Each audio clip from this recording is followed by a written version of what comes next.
एक बार फिर से स्वागत है हमारे नए वीडियो में चैप्टर नंबर 3 में। ओके, ये हम लोग सीरीज चल रही है जो फार्मास्यूटिकल केमिस्ट्री का D pharma first year syllabus है, जो कि थर्ड चैप्टर पे हम लोग आ गए हैं। ठीक है, 2 चैप्टर की वीडियो आपको पड़ी होगी, देख सकते हैं। और ये तीसरा चैप्टर है जिसको हम लोग देखेंगे। इसमें आपको सिखाया जाता है कि कैसे आपको क्वेश्चन आंसर एग्जाम में आते हैं, वही क्वेश्चन आंसर यहाँ पे आपको बताया जाता है और वैसे ही आपको लिखना है जैसे आपको एग्जाम में लिखेंगे, अच्छा नंबर आप पाएंगे यहाँ से। ओके, तो इसके लिए ये वीडियो बनाई गई है और ये आपको उत्तर प्रदेश, मध्य प्रदेश, हरियाणा, महाराष्ट्र, छत्तीसगढ़, बिहार, ये जो स्टेट्स में आपको डी फार्मा के एग्ज़ाम्स होते हैं, लगभग जून में एग्ज़ाम होने वाला है, जिसके लिए ये वीडियो बनाया गया है। ठीक है, स्पेशली ये उत्तर प्रदेश में ये जो भी क्वेश्चन है ज़रूर आते हैं, प्रीवियस ईयर क्वेश्चन के आप देख सकते हैं कि इनमें से क्वेश्चन ज़रूर पूछे गए हैं। ठीक है, तो आइए स्टार्ट करते हैं और इसको ऐसे ही आप लोग रिवाइज कर लीजिएगा, लिखिएगा ऐसे ही जैसे आपको आंसर इसमें बताए गए। ओके, सो सबसे पहले कुछ आप कंपाउंड्स के नाम जान लेते हैं, कुछ फार्मूला जो जिसमें पूछे जाते हैं, केमिकल फार्मूला।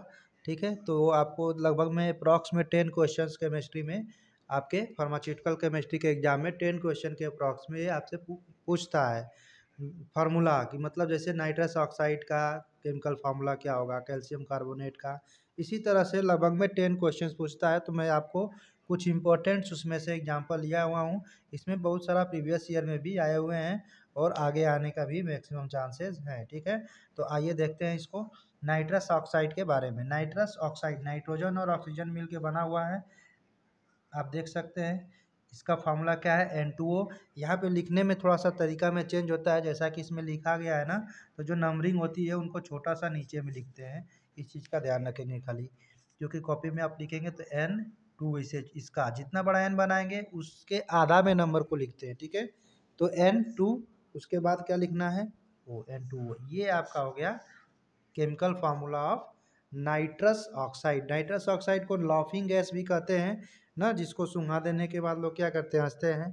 तो इस तरह से नाइट्रस ऑक्साइड आपका लॉफिंग गैस में भी आता है। ठीक है, तो इसका दूसरा नाम क्या है, लॉफिंग गैस। तो लॉफिंग गैस पूछे आपसे, चाहे नाइट्रस ऑक्साइड पूछे, दोनों का आपका क्या आंसर आ जाएगा, N2O। ठीक है, नेक्स्ट है पोटेशियम क्लोराइड, KCl। के से पोटेशियम होता है। ठीक है, तो KCl इसका क्या हो जाएगा हमारा, KCl पोटेशियम क्लोराइड। नेक्स्ट है मैग्नीशियम हाइड्रोक्साइड। मैग्नीशियम हाइड्रोक्साइड के बारे में आपको पिछले चैप्टर में भी बताया गया था। मैग्नीशियम MgOH ट्वाइस, लिखने का सेम तरीका Mg। ठीक है, Mg से मैग्नीशियम, Mg एक साथ लिखना है और ब्रैकेट लगा के OH, कैपिटल O और कैपिटल H। ओके, और यहाँ पे छोटू सा 2 ट्वाइस। ये आपको जो 2 है वो जितना बड़ा लेटर है, H जितना बड़ा है, O जितना बड़ा है, उसका हाफ नीचे में ऐसे लिखा जाता है। ठीक है, तो इस तरह लिखने का तरीका होता है, इसका जरूर ध्यान देंगे ना, क्योंकि टाइपिंग में क्या है, लगभग में बराबर साइज का हो गया है सभी, तो ये टाइपिंग का सिस्टम है, लेकिन आपको कॉपी में इस तरह से लिखना है। ठीक है, तो ये आपका रहा मैग्नीशियम हाइड्रोक्साइड। इसको मिल्क ऑफ मैग्नीशिया कहते हैं। मैग्नीशियम हाइड्रोक्साइड को ना दूधिया भी बोला जाता है। ठीक है, तो दूधिया पूछे, मिल्क ऑफ मैग्नीशिया के नाम से पूछे, तो ये यही होता है, MgOH ट्वाइस होता है। ठीक है, और इसको हम लोग एंटासिड भी बोलते हैं। क्या बोलते हैं, एंटासिड। एंटासिड मतलब एंटी एसिड। एंटी और एसिड को जब जोड़ेंगे जोड़ेंगे संधि करेंगे तो एंटासिड बनता है, जिसका मतलब होता है जो एंटी मतलब होता है विपरीत, विरोधी ना। एसिड का विरोधी कौन होगा भाई, बेस होगा। ठीक है, तो एसिड को रोकने के लिए, हमारे स्टमक में एसिडिटी को रोकने के लिए इसका प्रयोग करते हैं। तो दवाओं में किसका प्रयोग किया जाएगा, MgOH ट्वाइस का प्रयोग किया जाता है, जो एसिडिटी के लिए होते हैं, जैसे अल्जेल, डायल्जीन, ये सब जो दवा आपको है इसमें MgOH ट्वाइस का यूज किया जाता है। उसमें आप दवा के बोतल पे देख सकते हैं। ठीक है, लिखा रहता है। नेक्स्ट है potassium permanganate, KMnO4, potassium permanganate. ठीक है, आपका पर्पल कलर का होता है, किस कलर का, पर्पल कलर का होगा पोटेशियम परमैंगनेट। ठीक है, नेक्स्ट है KMnO4, इसका हो जाएगा K से potassium, MnO4, KMnO4 potassium permanganate. Calcium hydroxide, CaOH twice. ठीक है, कैल्शियम, अच्छा ये ट्वाइस क्यों हो रहा है, इसके बारे में आपको थोड़ा सा जानकारी होगा, मैं बता देता हूँ। जैसे कि कैल्शियम है ना, तो कैल्शियम पे 2 प्लस हो जाता है, कितना, 2 पॉजिटिव चार्ज होते हैं कैल्शियम पे, और OH जो होता है इसको हाइड्रोक्साइड बोलते हैं।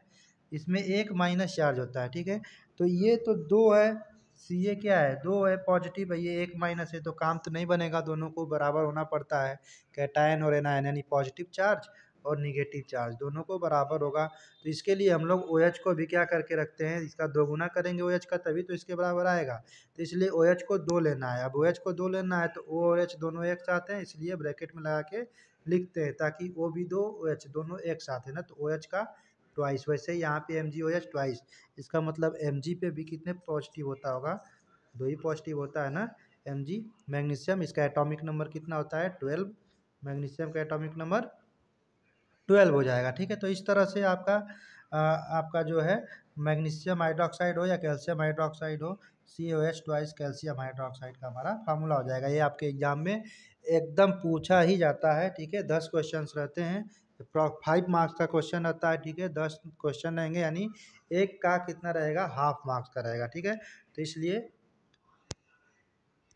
देख लीजिए 7th नंबर है सिल्वर क्लोराइड के बारे में, ठीक है। सिल्वर क्लोराइड ग्रे कलर का रहेगा ना, सिल्वर और क्लोराइड, सिल्वर यानी Ag पे +1 चार्ज होगा, और क्लोरीन पे तो आपको पता ही है, क्लोरीन पे क्या होता है माइनस चार्ज होता है एक, तो एक प्लस एक माइनस, तो कोई टेंशन है नहीं, तो इसलिए में कोई भी नंबरिंग नहीं किया गया है, किसी का ट्वाइस नहीं किया गया है, इसलिए सिंपल AgCl हो गया है।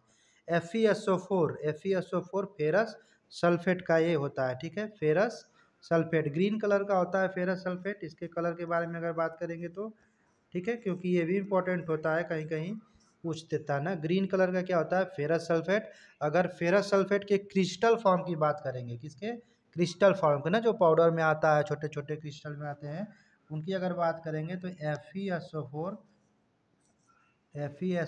4 छोटा लिखेंगे डॉट 7H2O, क्योंकि जब भी क्रिस्टलाइजेशन होता है तो उसमें पानी ऐड किया जाता है, और कितना पानी ऐड करना है ना वो निश्चित होता है, उसकी वैल्यू चेंज नहीं होती है। तो इसमें फिक्स है 7H2O ही लेना है। जैसे आप ही इसको क्या फॉर्म में कन्वर्ट हो जाएगा, क्रिस्टल के फॉर्म में। जैसे आप पैकिंग वगैरह देखते हैं, नमक जैसे आता है ना, मान लीजिए टाटा साल्ट यूज कर रहे हैं आप, तो टाटा साल्ट किस फॉर्म में आपके पास मिल रहा है, NaCl क्रिस्टल फॉर्म में, सभी दाने छोटे छोटे होते हैं जैसे ना, सॉलिड फॉर्म में। तो इस तरह से फेरस सल्फेट को कन्वर्ट करके रखेंगे, तो FeSO4.7H2O होता है, ठीक है।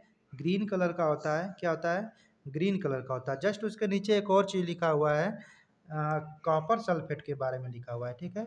कॉपर सल्फेट जो होता है CuSO4 होता है। Copper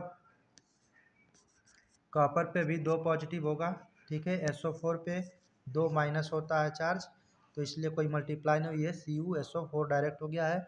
Fe ferrous sulphate, ferrous पे आपको बताए थे, फेरस पे 2 पॉजिटिव, Fe अगर 2 प्लस है तो फेरस पढ़ेंगे, वही आयरन है, वही लोहा है जिसपे 3 चार्ज भी होते हैं, इनकी 2 वैलेंसी होती है, 2 और 3 वाला। तो 3 वाले को फेरिक पढ़ते हैं, क्या पढ़ते हैं फेरिक, FeRRic, फेरिक पढ़ा जाता है, इसको फेरस पढ़ते हैं, ठीक। तो FeRROUS फेरस, ठीक है। तो फेरस सल्फेट जैसे ग्रीन कलर का था, वैसे ही कॉपर सल्फेट ब्लू कलर का होता है। किस कलर का होगा, कॉपर सल्फेट का कलर जो होगा वो ब्लू कलर का होगा, नीला होगा, ठीक है। इसलिए इसको हिंदी में नीला थोथा भी कहते हैं, क्या कहते हैं। तो आपसे नीला थोथा पूछ देना, क्या पूछ देगा, नीला थोथा, इसका आपको फार्मूला बताइए, तो आप नीला थोथा क्या बताएंगे, CuSO4 कॉपर सल्फेट, इंग्लिश में इसको ब्लू वाइट्रॉल बोलते हैं, ठीक है। ब्लू वाइट्रॉल बोला जाता है, ठीक है। तो ब्लू वाइट्रॉल या हिंदी में नीला थोथा बोलते हैं, इसका ध्यान रखेंगे। तो दोनों में मैंने इस पर लिखा है इसलिए, ताकि इंग्लिश मीडियम और हिंदी मीडियम दोनों के लिए क्या है, दिक्कत ना हो ना। क्लास 10th का ये भी सिलेबस रहता है, फर्स्ट चैप्टर पर और 4th चैप्टर में आपको रहता है सेम टू सेम, ठीक है। इसमें पढ़ा जाता है सेम टू सेम चीज़ें। फेरस सल्फेट कॉपर सल्फेट हो गया। 10th नंबर में है फेरिक ऑक्साइड। देखिए यहाँ पे वर्ड क्या गया है फेरिक। फेरिक के लिए आपको अभी भी बताया Fe यानी आयरन पे कितनी वैलेंसी वाला, 3 प्लस वाला। ऐसे भी लिख सकते हैं, 3 बार प्लस भी लिख सकते हैं ना, इस तरह से। तो ऐसे लिखने के बजाय हम लोग क्या लिख देते हैं Fe+3, या फिर Fe3+, इस तरह तीनों तरीका है लिखने का। 3 बार प्लस बनाइए, चाहे +3 लिख दीजिए या 3+ लिख दीजिए, तीनों तरीका है लिखने का। ठीक है। तो इस तरह से हम लोग लिख सकते हैं। तो 3 प्लस वाला कुल मिला जुला के फेरिक होता है। और फेरिक के साथ कौन है? ऑक्सीजन है। ऑक्सीजन पे कितना होता है भाई? ऑक्सीजन पे होता है, देखेंगे यहाँ पे Fe पे 3 प्लस, ठीक। और ऑक्सीजन पे कितना? -2 होता है, ठीक है। ऑक्सीजन की वैलेंसी कितनी होती है? -2। तो इस पे तो 3 है, इस पे कितना माइनस है? 2 है। तो काम तो नहीं बनेगा। दोनों को मैनेज करने के लिए कहीं ना कहीं क्रॉस मल्टीप्लाई करना पड़ जाएगा। यानी इसमें 2 का गुणा कर देंगे तो 3 दूना के 6, 6 को प्लस हो जाएगा। और इसमें 3 का अगर कर देंगे तो 3 दूना के 6 -6 भी हो जाएगा। यानी प्लस और माइनस दोनों बराबर हो सकते हैं। यही एक तरीका है। यानी इसमें 3 का, इसमें 2 का मल्टीप्लाई करके ही हम लोग बराबर कर पाएंगे ना। इसके अलावा कोई और तो नहीं दिख रहा है, क्योंकि 3 है और 2 है, दोनों के एक इवन है एक ऑड है। तो हमको ऐसा ही करना पड़ेगा। तो इसको क्रॉस मल्टीप्लाई करके डायरेक्ट कर लेते हैं। तो 2 माइनस है, यहाँ 2 का गुणा, यहाँ 3 प्लस था तो यहाँ 3 का कर देंगे। दोनों क्या प्लस है माइनस का। इस तरह से यहाँ पे आपका दोनों का बराबर होगा। यानी Fe में किसका मल्टीप्लाई करेंगे? Fe2 हो जाएगा ना, Fe, और यहाँ पे टू सा लिखते हैं 2। और ओ में कितना का मल्टीप्लाई किए थे? 3 का, तो O3। तो Fe2O3 इस तरह से लिखने का तरीका होता है, ठीक है। तो Fe2O3 जो है आपका फेरिक ऑक्साइड है। यहाँ क्लोराइड हो गया है, यहाँ पे ऑक्साइड सही लिखा है, ठीक है। फेरिक ऑक्साइड, ठीक। नेक्स्ट नंबर है कार्बोनिक एसिड। कोल्ड ड्रिंक पीते होंगे, जो भी आप लेते हैं, Thums Up, Coca Cola, Sprite, जो भी हम लोग कोल्ड ड्रिंक यूज करते हैं ना, तो कोल्ड ड्रिंक में कौन सा एसिड होता है? कार्बोनिक एसिड, यानी H2CO3। H2CO3 कैसे बनता है कार्बोनिक एसिड?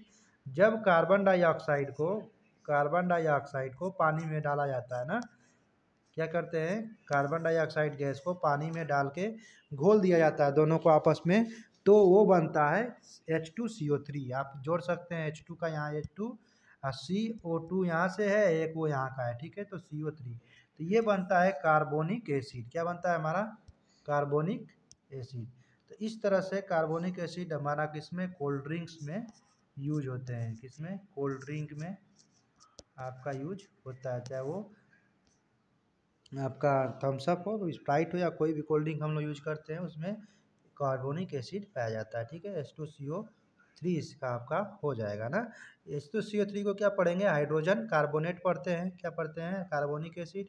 इसका नाम है, जनरल नाम है, लेकिन केमिकल नाम इसका क्या पढ़ेंगे? H से हाइड्रोजन होता है, CO3 कार्बोनेट होता है, ठीक है। CO3 क्या होता है? कार्बोनेट होता है। तो हाइड्रोजन कार्बोनेट इसका नाम है, ठीक है। तो यहाँ से आपका 11 एग्जाम्पल लिए हैं, बाकी के कुछ एग्जाम्पल्स आपको क्वेश्चंस में भी मिल जाएंगे। आइए देखते हैं इस चैप्टर के थोड़ा सा और बारे में, जिसमें समझते हैं कि ये चैप्टर का नाम जो है इनऑर्गेनिक फार्मास्यूटिकल्स लिखा हुआ है, यानी अकार्बनिक औषधियाँ के बारे में बताना है। तो अकार्बनिक औषधियाँ होती क्या है? सबसे पहले केमिस्ट्री से रिलेटेड है, तो इनऑर्गेनिक केमिस्ट्री जो है उसी से आपका क्या हो जाएगा? इनऑर्गेनिक फार्मास्यूटिकल्स भी रिलेटेड हो जाएगा। इसका मतलब इनऑर्गेनिक होता क्या है? ऐसे केमिकल्स जिसमें कार्बन नहीं हो। क्या नहीं हो? कार्बन नहीं हो, ये माना जाता है। जिसमें कार्बन नहीं है उसको अकार्बनिक नाम से क्लियर है ना। अकार्बनिक यानी कार्बन का उसमें मात्रा नहीं है, ठीक है। तो इसलिए उसको क्या बोल रहे हैं? अकार्बनिक। लेकिन कंडीशन ये भी होती है कि कार्बन के साथ साथ क्या है? हाइड्रोजन जब हो जाता है तब वो कार्बनिक हो जाता है। कार्बन के साथ साथ कौन मिलते हैं? हाइड्रोजन मिलते हैं, वो कार्बनिक हो जाता है, ठीक। और अकार्बनिक के लिए बोलते हैं कि इसके अंदर कार्बन नहीं हो। लेकिन कुछ एग्जाम्पल हैं जो एक्सेप्शन में आते हैं, जैसे CO2, CO3 और CN ना, CN, ये इस टाइप के एग्जाम्पल है जिसमें कार्बन मौजूद है फिर भी ये ऑर्गेनिक नहीं है, यानी कार्बनिक नहीं है, ये अकार्बनिक है, ठीक है। रीजन क्या है? रीजन ये है, पहला रीजन ये है कि इनके पास तो हाइड्रोजन नहीं है। तो अक्सर कार्बनिक वाले में कार्बन के साथ हाइड्रोजन आ जाएगा, ठीक है। अक्सर वर्ड मैं इसलिए यूज कर रहा हूँ क्योंकि आपका जो chemistry is the all about exceptions, okay. Chemistry में एक्सेप्शंस होते हैं, आपको पता होगा। कुछ नियम के एक दो एग्जाम्पल ऐसे ज़रूर होते हैं जो नियम के विपरीत होते हैं। तो उसी में से एक एक्सेप्शन ये भी मान लीजिए, और इसके पीछे रीजन यही है कि इसके पास हाइड्रोजन नहीं है ना, इस कार्बन के पास क्या नहीं है? हाइड्रोजन्स नहीं है, इसीलिए कार्बन्स क्या हो जाते हैं। अदरवाइज मैक्सिमम आप कार्बन्स देखेंगे उसके साथ हाइड्रोजन जरूर होगा ही होगा, ठीक है। तो ये कुछ है एग्जाम्पल, जिसको CO को कार्बन मोनोऑक्साइड बोलते हैं, धुआं में निकलता है। कार्बन डाइऑक्साइड आपको पहले से पता ही है। CO3 को कार्बोनेट बोलते हैं ना। कार्बन ट्राईऑक्साइड है, 3 गो ऑक्सीजन है, तो इसको कार्बोनेट बोला जाता है। क्या बोला जाता है, देखिए यहाँ पे लिखा है कार्बोनेट, CO3 लिखा है, ठीक है, तो कार्बोनेट बोला जाता है। सीएन के बारे में अगर बताएं आपको, तो सीएन को साइनाइड बोलते हैं। सीएन क्या होता है, साइनाइड होता है। साइनाइड का नाम सुने होंगे आप। साइनाइड एक बहुत खतरनाक पॉइजन होता है, जहर होता है, जिसको मतलब आप स्वीट पॉइजन टाइप का भी बोल सकते हैं। इतना खतरनाक होता है कि एक बार तुरंत चाटेंगे टपक जाएंगे, ठीक है। आपको जीभ पे रखते ही, टंग पे रखते ही आपकी मृत्यु हो जाती है। तो इस तरह से जो भी टेस्टिंग इस पर बहुत सारे किए गए, तो आप साइनाइड एक क्या है, एक पॉइजन है, इसका ध्यान रखेंगे ना, CN, ठीक है। CN एक क्या है, पॉइजन है, ओके। तो ये साइनाइड, तो इस तरह से ये सब में कार्बन तो है, लेकिन ये सब क्या है, अकार्बनिक है, इनऑर्गेनिक है, ठीक है। इसके ठीक विपरीत जिनके अंदर कार्बन होंगे उनको कार्बनिक बोलेंगे, लेकिन कार्बन के साथ साथ हाइड्रोजन भी उसका मित्र है, जो लगा रहता है ना। कार्बन का मित्र कौन है, हाइड्रोजन है। कार्बन के साथ जरूर बेचारा ये हमेशा लगा रहता है, ठीक है। तो ये आपका इनऑर्गेनिक का कुछ एग्जाम्पल्स और डेफिनेशंस हो सकते हैं, ठीक। इसके बाद आपको क्वेश्चंस पे आते हैं, जो इससे क्वेश्चंस आपको एग्जाम में पूछे जाते हैं ना, जो कि मैंने PDF बनाया हुआ है यहाँ पे, ठीक है। मेहनत करके थोड़ा सा और देख लेते हैं। फिर से एक बार बता दूं, आपको क्वेश्चन आंसर बहुत जगह मिल जाएंगे, लेकिन इसमें ये बताया जाता है कि कौन से क्वेश्चंस अगर पूछे जाएंगे तो उनको लिखने का क्या तरीका है, कितना लिखना है और क्या लिखना है, ठीक है। अदरवाइज बुक में क्वेश्चंस भी मिलेगा और पूरा बहुत सारी हेडिंग्स भी मिलती हैं, ठीक है। तो यहाँ पे हमारा फर्स्ट स्टार्ट करते हैं। लिखा है कि दंत उत्पादों को परिभाषित कीजिए, यानी डेंटल्स प्रोडक्ट्स को बताना है, यानी दांत से रिलेटेड बात कर रहा है कि दांत में जो प्रोडक्ट होते हैं दांत को यूज कर लिए, उसके लिए आपको बताना है। तो दंत उत्पादन विशेष रूप से दंत चिकित्सा में उपयोग के लिए डिजाइन किए गए सामग्री, उपकरण और दवाइयाँ हैं, जिनका उपयोग दांतों और मसूड़ों की देखभाल, उपचार और पुनर्स्थापना के लिए किया जाता है। हमको नहीं लगता है कोई याद करने की ज़रूरत है ना, बहुत आसान है।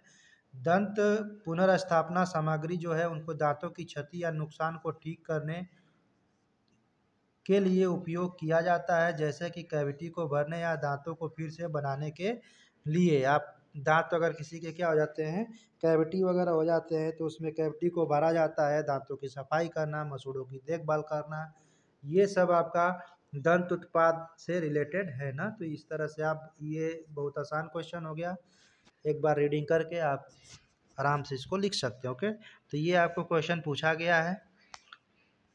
अब इसमें कुछ आपको एग्जांपल्स में थोड़ा सा बताया है कि इनेमल जो चीज़ होता है ये एक्स्ट्रा नॉलेज हुआ। जैसे शॉर्ट में पूछेगा, अति लघु में तो ऊपर लिख के उतना छोड़ देंगे। कभी कभी होता है सेम क्वेश्चन लघु उत्तरी में भी पूछ देता है, तो जब लघु उत्तरी में इसी सिचुएशन पूछ देगा तो हम लोग उतना पे लिख के नहीं छोड़ेंगे, उसके आगे थोड़ा सा हमको बढ़ाना पड़ेगा। जिसमें इनेमल के बारे में बात कर रहा है। इनेमल यानी दंत बल्क होता है ना, आपको पता होगा कि इनेमल हमारे शरीर का सबसे कठोर पदार्थ है, जो दांतों की बाहरी सतह को ढकता है, ठीक है। बाहर का सतह है जिसपे हम लोग ब्रश करते हैं, दांतों की जो बाहरी सतह है उसका, उस पर क्या होता है, इनेमल होता है। इनेमल जो होता है हमारे शरीर में, पूरे शरीर में सबसे कठोर होता है, ठीक है।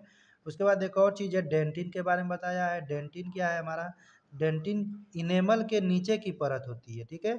सबसे ऊपरी वाली परत क्या है, मजबूत सबसे, वो आपका इनेमल है। उसके नीचे वाली परत को क्या बोलते हैं, डेंटिन बोलते हैं, ठीक। और जिसमें जीवित कोशिकाएं होती है, जो खनिज पदार्थ का स्राव करती हैं। सबसे बड़ी बात ये क्या होता है, लाइव अंदर में होता है, जीवित होता है, जो कोशिका यानी जो खनिज पदार्थ का क्या करते हैं, स्राव करते हैं। तो ये हमारा डेंटिन और इनेबल के बारे में थोड़ा सा लिख देंगे, अगर आपको लघु उत्तरी में पूछ देता है तो, ठीक है।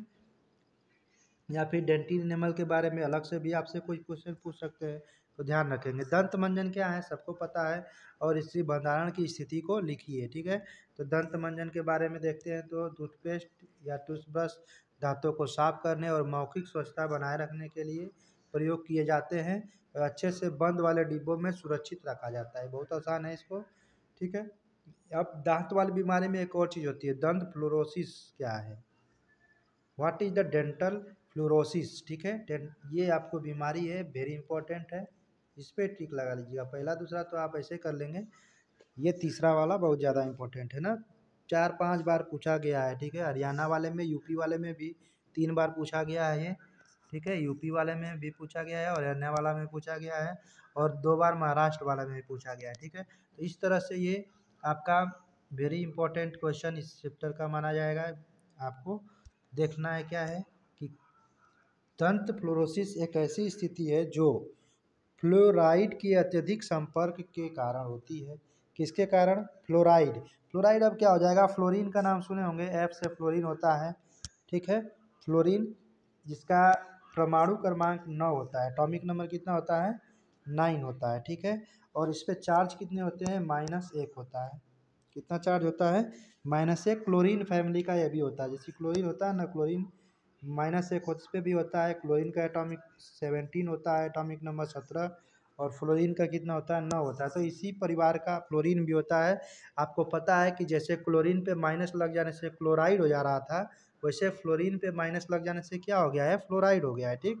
तो फ्लोराइड के बारे में बात कर रहा है कि जब फ्लोराइड में अत्यधिक संपर्क में हो जाएंगे, ज़्यादा फ्लोराइड हमको मिल जाएगा दांतों में, तो हमको दंत फ्लोरोसिस हो जाएगा, ठीक है। फ्लोराइड एक प्राकृतिक रूप से पाया जाने वाला खनिज है। कम मात्रा में यह दांतों की सड़न को रोकने में मदद करता है। अब इसमें क्या कहता है, दंत फ्लोराइड में अगर कम मात्रा में यूज करेंगे तो क्या हो गया, दांतों की सड़न को रोकने में मदद करता है। अधिक मात्रा में आपके स्वास्थ्य के लिए हानिकारक है। तो excess is the very harmful for any things. कहीं भी आप एक्सेस में जाएंगे ना, लिमिटेशन बहुत ज़रूरी है। तो थोड़ा मात्रा में यूज किया जाता है इसका, जो जो अगर मेडिसिन की तरह यूज करना है। तो अदरवाइज बहुत ज़्यादा यूज इसको हो जाने से हमारा क्या होता है, दांतों को नुकसान करता है। अब आपको पता होगा कि बहुत सारे दंत मंजन है वो बैन रहते हैं, फिर भी बनते हैं, बेचे जाते हैं, हम लोग यूज भी करते हैं। बहुत सारे ऐसे सस्ते वाले मंजन जिसमें फ्लोराइड की मात्रा को कंट्रोल नहीं किया जाता है, ठीक है। तो वो हमारे दांतों के लिए क्या है, सेफ नहीं है। तो इस तरह से आप दंत फ्लोरोसिस के बारे में लिख सकते हैं यहाँ पे। नेक्स्ट है आपका डिफाइन हेमेटिनिक्स। क्या डिफाइन करना है, हेमेटिनिक्स को डिफाइन करना है, हेमेटिनिक्स को परिभाषित करना है। तो हेमेटिनिक्स क्या होता है, ऐसे पोषक तत्व या पदार्थ होते हैं जो रक्त कोशिकाओं के निर्माण, किसका निर्माण करें, रक्त कोशिकाओं को ना, यानी कि ब्लड सेल का निर्माण करते हैं, ठीक। रक्त कोशिकाओं का निर्माण के लिए आवश्यक होते हैं, जिनमें आयरन, विटामिन B12 और फ्लोरिक एसिड प्रमुख हैं। ये बहुत इम्पोर्टेंट, आयरन आपको पता होगा, आयरन जो है हीमोग्लोबिन ब्लड में होता है, खून में, ठीक है। तो हीमोग्लोबिन बनाता है। उसके बाद विटामिन B12 भी ज़रूरी है, और फोलिक एसिड, ये सब हमारे खून के लिए क्या है, बहुत ही ज़रूरी है। तो रक्त कोशिकाओं का निर्माण करता है ना हेमेटिनिक्स जो है। तो इस तरह से एक ऐसे पोषक तत्व पदार्थ होते हैं जो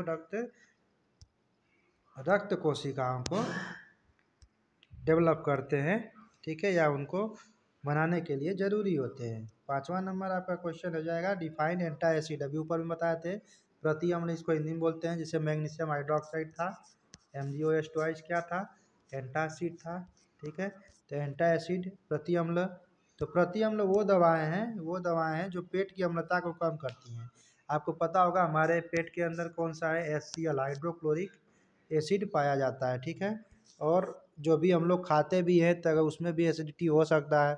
तो एसिडिटी को कम करने के लिए, अम्लता को, पेट में जो अम्लता बढ़ गई है ना, उसको कम करने के लिए हम लोग एंटासिड लेते हैं। जो ये दवा है, ये आमाशय में बनने वाले ज़्यादा हाइड्रोक्लोरिक अम्ल को निष्क्रिय करती है।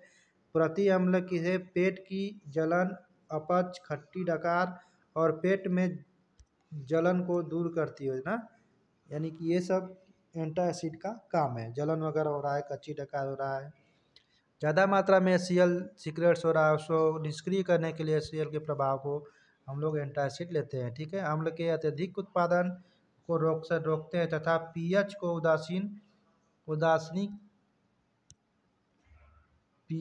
उदासीनता से आगे नहीं बढ़ने देते।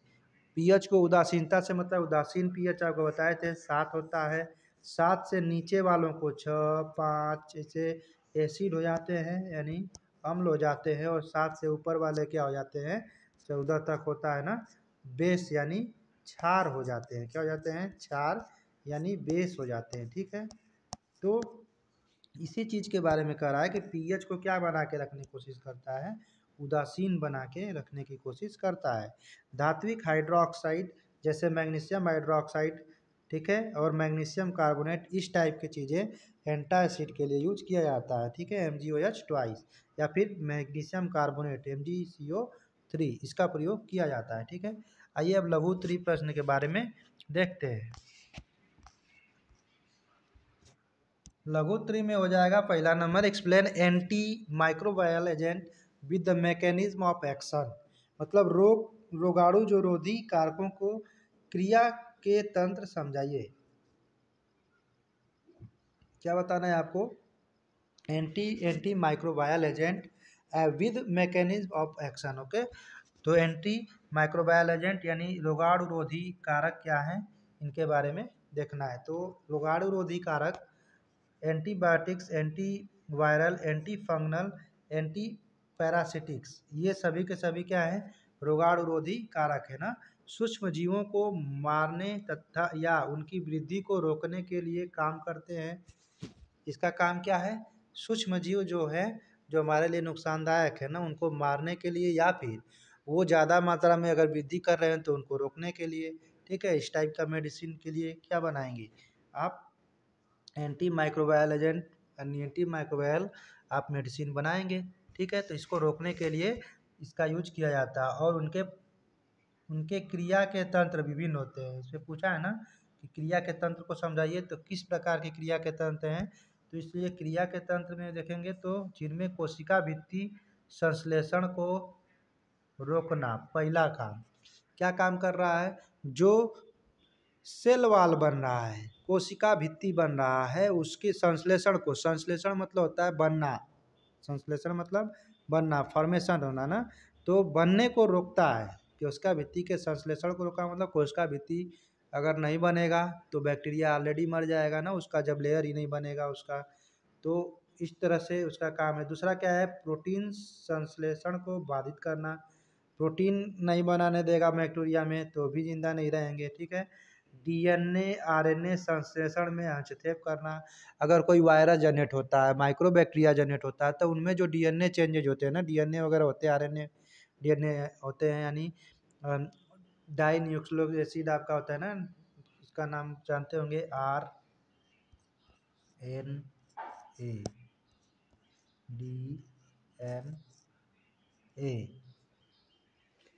Deoxy ribo nucleic acid, ribo nucleic acid ये आपका है ना, डीऑक्सी न्यूक्लिक एसिड में आपका डीएनए आ जाता है, और राइबो न्यूक्लिक एसिड में आपका क्या आ जाता है, ये आरएनए आ जाता है। ठीक, तो ये न्यूक्लिक एसिड जो भी है, इनके फॉर्मेशन को भी हस्तक्षेप करता है, रोकता है बनने से ना।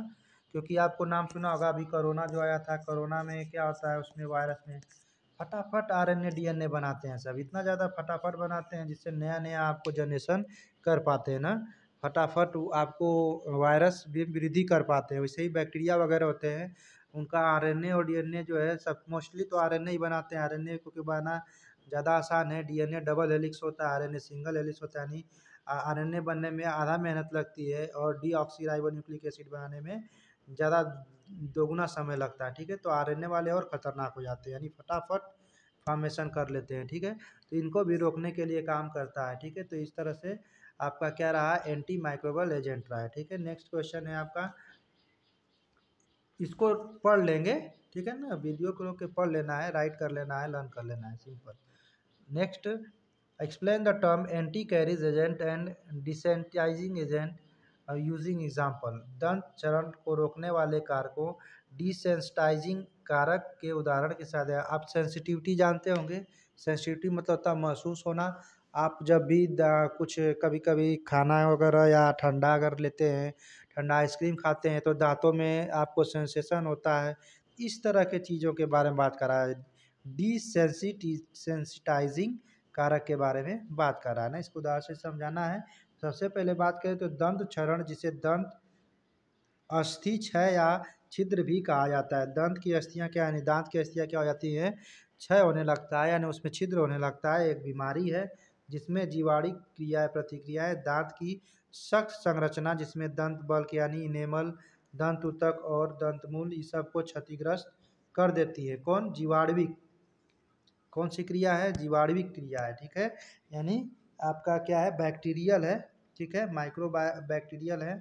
तो ये एक बैक्टीरियल क्रिया है जो आपको दांत को खराब कर देती है, तो इसको दंत क्षरण कहते हैं।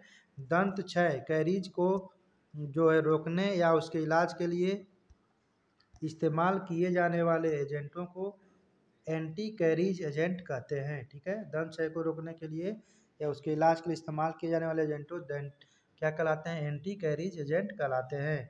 एंटी कैरीज एजेंटों के कुछ उदाहरण हैं, जैसे फ्लोराइड, अभी उधर बताए थे। फ्लोराइड को कम मात्रा में लेंगे तो दवा की तरह काम करेगा, वही ज़्यादा मात्रा में हो जाएगा तो हानिकारक हो जाएगा ना। तो इसलिए फ्लोराइड इनेमल को मजबूत करता है। जो इनेमल वाला बताया अभी अभी, हमारा इनेमल जो था सबसे मजबूत पार्ट था हमारे पूरे बॉडी का, सबसे कठोर होता है इनेमल और वो दांतों में पाया जाता है, दांतों की ऊपरी सतह में, तो उसको मजबूत करके रखता है, ठीक है। और इसके क्षय के प्रति अधिक प्रतिरोधी बनाता है। यानी फ्लोराइड हमारे लिए क्या है, लिमिटेशन में बहुत ही जरूरी है दवा के रूप में ना। तो दवा में तो थोड़ा यूज करते हैं ना, ज़्यादा कर देंगे तो बेकार है। तो फ्लोराइड सेकेंड एजेंट हमारा है एंटी प्लॉक एजेंट।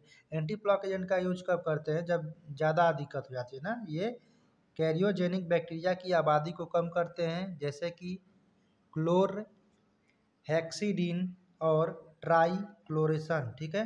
ये आपका बैक्टीरियाज है जिनको क्या करता है, एंटी प्लॉक एजेंट दूर करता है ना, इसको नष्ट करता है। नेक्स्ट है अर्जिनिन। अर्जिनिन को फ्लोराइड के साथ मिलाकर उपयोग किया जाता है, जो इनेमल को मजबूत करता है और क्षय की प्रति अधिक प्रतिरोधी क्षमता प्रतिरोधी बनाता है। यानी फ्लोराइड में अर्जिनिन यूज कर देने से और अच्छा काम करता है, ठीक है। नेक्स्ट है anti carriage vaccine. Anti carriage यानी वैक्सीन का भी यूज कर सकते हैं। शोधकर्ता एक प्रभावी एंटी कैरिज वैक्सीन विकसित करने की कोशिश कर रहे हैं, लेकिन अभी तक मनुष्यों में इस तरह की टीके की कोई सुरक्षा न ही प्रभावकारी प्रदर्शित की गई। यानी जो भी वैक्सीनेशन होता है, अगर वैक्सीनेशन इसका पॉसिबल हो जाए तो द बेस्ट हो जाएगा ना, क्योंकि हम लोग को वैक्सीन लग जाएगा जिससे दांत हमारा क्या रहेगा, हमेशा मस्त मजबूत रहेगा, क्षय नहीं होगा। तो ये तो बहुत अच्छी बात हो जाएगी ना। बुढ़ौती में लोग क्या हो जाते हैं, बुढ़े हो जाते हैं, फिर भी धीरे धीरे दांत गायब हो जाते हैं, कमज़ोर हो जाते हैं। बहुत लोग के जवानी में ही दिक्कत हो जाती है दांतों में, तो इस वजह से प्रॉब्लम को निपटा जा सकता है अगर इसका वैक्सीनेशन आ जाए तो। नेक्स्ट थर्ड क्वेश्चन है कि write note on preparation properties and uses of nitrous oxide. ऊपर में आप देखे होंगे नाइट्रस ऑक्साइड के बारे में बताया गया था, तो उसकी के बारे में बताना है, कैसे बनता है, उसके गुण क्या होते हैं, उपयोग क्या होते हैं, इस पर टिप्पणी करना है, ठीक। तो नाइट्रस ऑक्साइड हंसी गैस, लाफिंग गैस नाम बताएं अभी।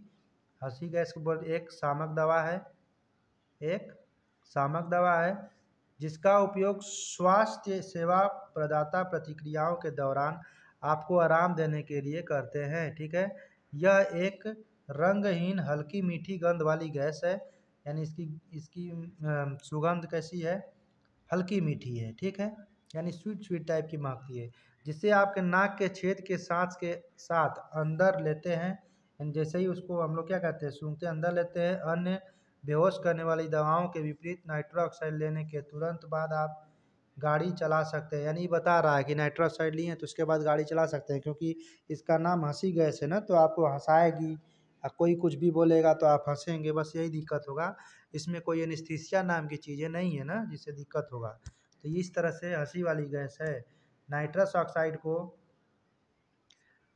औषधि पैमाने पर अमोनियम नाइट्रेट को लगभग 250 डिग्री सेंटीग्रेड पर सावधानीपूर्वक गर्म करके तैयार किया जाता है, जो नाइट्रस ऑक्साइड और जल वाष्प में विघटित हो जाता है। यानी अभी ऊपर में देख सकते हैं किसको किसको कर रहा है, NH4 NO3 NH4 NH3 ammonia होता है। NH3 क्या होता है, अमोनिया। अमोनिया गैस का नाम सुने होंगे, अमोनिया। और NH4 अमोनियम हो जाता है ना, तो अमोनियम, ठीक है। नाइट्रेट NO3 क्या है, नाइट्रेट। अमोनियम पे एक प्लस होता है, नाइट्रेट पे एक माइनस होता है, इसलिए आराम से NH4 NO3 बन गया है।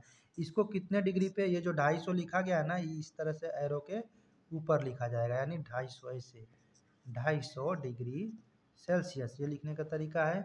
NH4 जितना बड़ा है उसका आधा 4 बनाना है। NO3 जितना बड़ा हो कैपिटल ओ रहता है 3 को, उसके आधे साइज का नीचे बनाना है और एरो करके लिखना है। ठीक है, क्या बनेगा भाई, गर्म कर देंगे तो N2O बन जाएगा। क्या बन जाएगा, N2O, N यहाँ से N यहाँ से 2 N और तो 2N2 हो गया, O यानी एक O बढ़ गया, तो इसमें से एक O कमी है, एक निकाल दिए तो दो या यहाँ बचता है ना, और एक यहाँ पे क्या बचता है, 4 गो हाइड्रोजन बचता है। तो यहाँ पे प्लस H2O यानी पानी बन रहा है, तो H2O में यहाँ पे 2 लगा देंगे। ठीक है, बैलेंसिंग करने के लिए। ठीक है, इसको बोलते हैं बैलेंसिंग करना। बन तो पानी रहा, 2 नहीं लगाएंगे तो आपका इक्वेशन गलती नहीं माना जाएगा, लेकिन बैलेंस इक्वेशन ये रहा ना, क्योंकि 4 गो हाइड्रोजन है और यहाँ से 2 ऑक्सीजन मिल रहा है, तो 2 का मल्टीप्लाई कर देंगे आगे में, तो H2O यानी पानी में 2 का मल्टीप्लाई कर देना है ना, यहाँ पे 2 लगा देंगे तो N2O प्लस 2H2O इसको बोलेंगे। ठीक, तो इस तरह से हमारा इक्वेशन हो जाएगा। इसमें N2O बन रहा है जो क्या है, लॉफिंग गैस है, नाइट्रस ऑक्साइड बोलेंगे। क्या बोलेंगे, नाइट्रस ऑक्साइड। ठीक है, तो ये हमारे रहे नाइट्रस ऑक्साइड। इसमें जो है आपके बहुत ज़्यादा बड़े क्वेश्चंस नहीं आते हैं, दीर्घ उत्तरी वाले में इस चैप्टर से नहीं उतना पूछा जाता है, फिर भी पूछेगा भी अगर तो इन्हीं क्वेश्चंस को आपस में मिक्स कर देगा और एक बड़ा कर देगा, तो नो प्रॉब्लम, आप आराम से कर लीजिएगा। आइए हम लोग बहुविकल्पीय देखते हैं ना, MCQ क्वेश्चन चेक करते हैं, इम्पोर्टेंट MCQ प्रॉब्लम। ठीक है, तो MCQ बारे में अगर देखेंगे तो पहला फर्स्ट MCQ यहाँ से स्टार्ट करते हैं।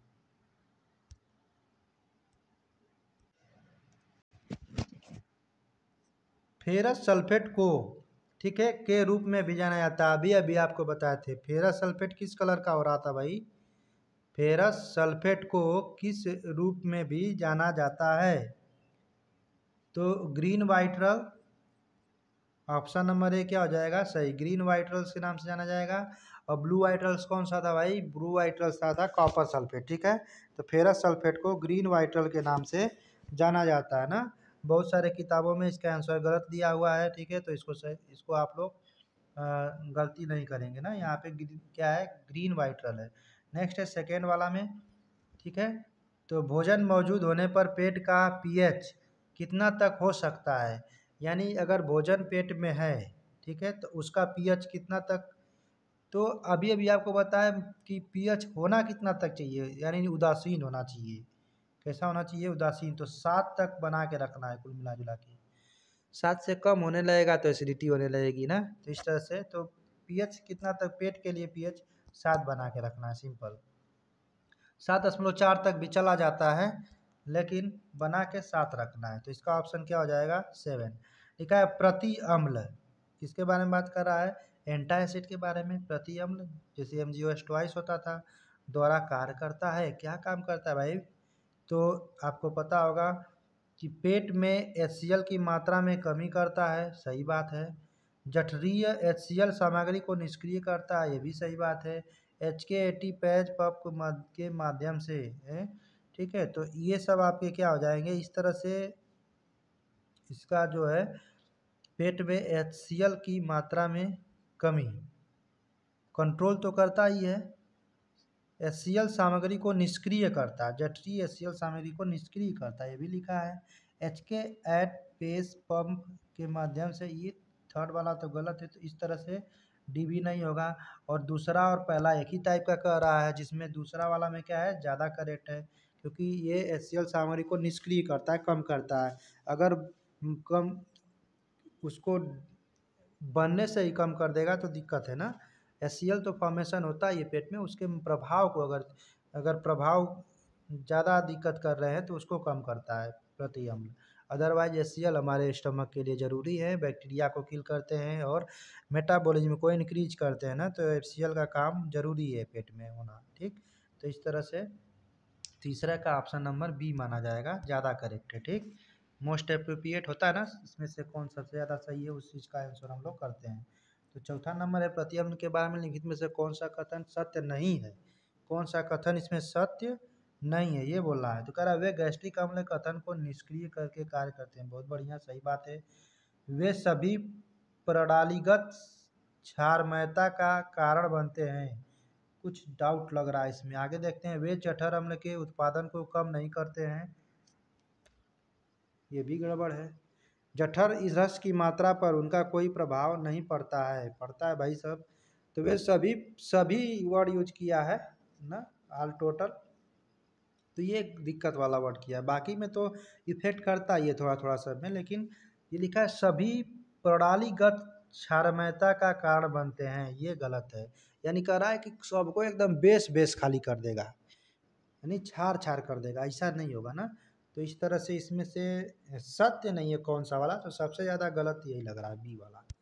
तो चौथा का ऑप्शन बी हो जाएगा ना। नाइट्रस ऑक्साइड, पांचवा है नाइट्रस ऑक्साइड का आणविक भार है, कितना भार होता है। तो नाइट्रस ऑक्साइड के बारे में अगर जानेंगे तो चलिए निकाल लेते हैं, कैलकुलेट कर लेते हैं कि आणविक भार इसका कितना होगा। तो नाइट्रस ऑक्साइड का फॉर्मूला अभी भी हम लोग देखे, N2O होता है। क्या होता है? N2O। N का नाइट्रोजन, नाइट्रोजन का एटॉमिक नंबर 7 होता है, एटॉमिक मास यानी परमाणुक भार 7 गुना के यानी 14 भार होता है, ठीक है। यहाँ पे N की वैल्यू कितनी है? 2 है। तो इसलिए N2 का जो भार आएगा कितना आएगा? 14 गुणे 2, 14 दूना 28, 28 तो यहाँ से आ गया किसका? ऑक्सीजन, सॉरी नाइट्रोजन N2 का। और O बचा, O का जो एटॉमिक नंबर 8 होता है, लेकिन भार कितना होता है? 16 होता है। भार कितना होता है? 16 होता है। तो इसमें क्या कर देंगे हम लोग? 16 को ऐड कर देंगे, ठीक। तो 8 6 14 कितना हो जाएगा? 8 6 14 और 2 1 3 1 4, 44। तो 44 इज द राइट आंसर, ठीक। इस तरह से हम लोग कैलकुलेट कर लेंगे। सिल्वर नाइट्रेट, सिल्वर नाइट्रेट पर विघटित हो जाती है। सिल्वर नाइट्रेट कितना डिग्री पे विघटित हो जाएगा, इसके बारे में बात कर रहा है। एजी सिल्वर नाइट्रेट ना, AgNO3, फार्मूला क्या होगा? AgNO3, इसको बोलेंगे सिल्वर नाइट्रेट। सिल्वर नाइट्रेट बोला है कितना डिग्री विघटित, यानी कितना डिग्री पे अगर गरमाएंगे, कितना टेम्परेचर पे, तो टूट जाएगा, बिखर जाएगा या पिघल जाएगा, इस तरह का, ठीक है। तो इसके लिए आपको टेम्परेचर कितना रखना पड़ेगा? 450 degree, option number A. 450 degree गरमा देंगे अगर, तब जाके क्या होता है? विघटित होता है। तो ये सिल्वर क्लोराइड आपका नाइट्रेट के बारे में रहा। नेक्स्ट है आपका, निम्नलिखित में से कौन ऑक्सीजन विभाजन करने वाले लिगैंड का उदाहरण नहीं है? इसमें से कौन सा ऐसा लिगैंड है जो जिससे ऑक्सीजन नहीं टूटता है, ऑक्सीजन का विभाजन नहीं होता है, ठीक है। इसके बारे में देखना है। तो पहला लिखा hydrogen peroxide, hydrogen peroxide, hydrogen H2O2, इसमें से आपका कह रहा है। तो ये आपका H2O2 आपका फार्मूला होता है हाइड्रोजन पर ऑक्साइड का। तो इसमें होता है भाई ना, ऑक्सीजन का विभाजन होता है, ठीक है। सोडियम परबोरेट, क्या लिखा है? सोडियम परबोरेट, सोडियम पर कार्बोनेट, ठीक है। Sodium fluoride, sodium fluoride. एक बार बता दें आपको कि फ्लोरीन जो होता है बहुत ही खतरनाक इलेक्ट्रोनिगेटिव होता है, ठीक है। तो ये सोडियम को जैसे ही पाया बहुत मस्त से चपका के रखा, ठीक। और इसमें आप देख सकते हैं कि इसमें ऑक्सीजन है ही नहीं, ठीक है। तो एक और चीज़ हो गया, और इसकी वजह से क्या हो रहा है? ऑक्सीजन का हमारा या फिर दूसरे रिएक्शन में भी अगर ऑक्सीजन प्रेजेंट है उसको ब्रेक करना है, तो कैटलिस्ट के तरह भी इन सबको काम कर सकते हैं ना। कैटलिस्ट जानते होंगे, जिस जो अभिक्रिया के रिएक्शन को यानी स्पीड को बढ़ा देता है। तो इस तरह से यहाँ पे हमारे लिए कौन हो गया जो उदाहरण नहीं ले सकते हैं लीजेंड के रूप में, वो हमारा सोडियम फ्लोराइड हो जाएगा ना। तो इस तरह से 7 का ऑप्शन नंबर डी हो जाएगा। और 8 नंबर पे आते हैं अगर, तो 8 लिखा गैर प्रणालीगत प्रति अम्ल का उदाहरण नहीं है, नहीं है मतलब 3 ऑप्शन होंगे, एक नहीं होगा। तो एल्युमिनियम लवण बोल रहा है, एल्युमिनियम लवण के बारे में बात कर रहा है कि ये प्रणालीगत प्रति अम्ल का उदाहरण हो सकता है। तो जी हाँ, ये वाला हो सकता है। मैग्नीशियम लवण, ये तो एकदम 101% देख ही चुके हैं। Sodium by carbonate, calcium carbonate, calcium carbonate भी हो सकता है, ठीक है। सो मैग्नीशियम के लवण, मैग्नीशियम के लवण मतलब वही है आपका मैग्नीशियम हाइड्रोक्साइड, ठीक है, उसका ये, या फिर उसके उसके लवण ना मैग्नीशियम हाइड्रोक्साइड तो बेस हो गया, क्षार हो गया। लवण क्या होता है, मैग्नीशियम कार्बोनेट हो सकता है, वो लवण में आ जाएगा ना, तो हो सकता है। सोडियम बाइकार्बोनेट, अच्छा देखिए सोडियम बाइकार्बोनेट की अगर बात करते हैं तो ये थोड़ा सा यहाँ पे NaHCO3 सोडियम हाइड्रोजन कार्बोनेट भी इसको बोलते हैं, ठीक है, सोडियम हाइड्रोजन कार्बोनेट। तो यहाँ पे अगर सोडियम हाइड्रोजन कार्बोनेट है तो इसका मतलब ये क्या है, ये बेकिंग सोडा का एग्जाम्पल है। किसका फार्मूला होता है ना, खाने वाला सोडा नाम सुने होंगे, खाने वाला सोडा बेकिंग सोडा, ठीक है। किसका एग्जाम्पल है ये, बेकिंग सोडा का। बेकिंग सोडा में तो इस तरह से ये हमारा प्रणालीगत अम्ल का उदाहरण नहीं है ना। पेट दर्द गैस में इसका यूज कर लेते हैं, लेकिन ये प्रणालीगत जो लिखा है गैर प्रणालीगत, किस चीज़ का, गैर प्रणालीगत अम्ल का उदाहरण नहीं है।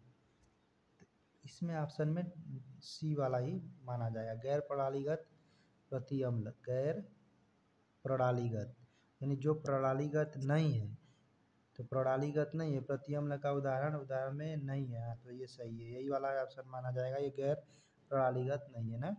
बाकी जो है इसका मतलब यूज इसका हो रहा है, सोडियम बाइकार्बोनेट का यूज होता है, ठीक है, बाकी इसमें से नहीं है, ठीक है। तो ये आपका answer number C is the right. तो ये आपके रहे क्वेश्चंस और इसके आंसर दिए गए हैं ना। मिलते हैं नेक्स्ट वीडियो में, आई होप आपको समझ में आया होगा। जो कुछ भी नहीं समझ में आया उसको मैसेज कर सकते हैं, आपको ज़रूर समझा दिया जाएगा ना। Thank you so much for watching.